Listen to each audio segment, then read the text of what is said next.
আসসালামু আলাইকুম। সব ভালো আছেননি? আমি ভালো আছি, সুস্থ আছি আলহামদুলিল্লাহ।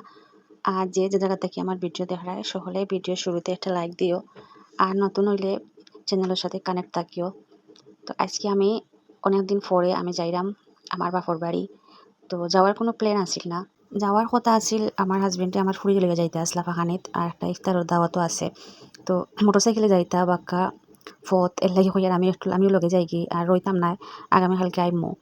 ওর লাগি যাওয়া আর আমার যাওয়ার কোনো কথাও আছিল না। তো কোনাকুনি যাইরাম একটু শর্টকাট যাওয়ার লাগি।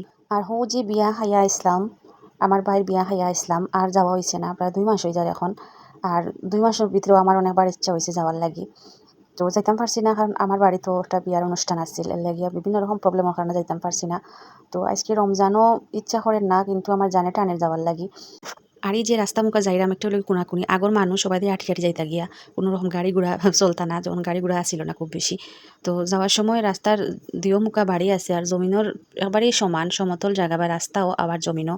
তো ফানির দিনও ইতা মানুষের কষ্ট দুর্গতি কিন্তু খুব বেশি একটা দুর্গতি, কারণ এই সারা এলাকা স্থল এলাকা সমান, রাস্তা জমিন সব কিছু সমান। যাই হোক আমরা কোনাকুনি যাইরাম আর এই যে প্রাকৃতিক সৌন্দর্য এটা কিন্তু অন্য কোনো রাস্তা মুখা গেলে এই প্রাকৃতিক সৌন্দর্যটা বুঝতে পারলাম না, অনেক দেখতামও পারলাম না অনেক, আর মন ভরে উপভোগ করতামও পারলাম না অনেক। তো মনে মনে একটু খারাপ লাগছে প্রথমে যে রোজা রাখিয়া যাইরাম জার্নি হলে শরীরেও অনেক রকম মাথা তো প্রবলেম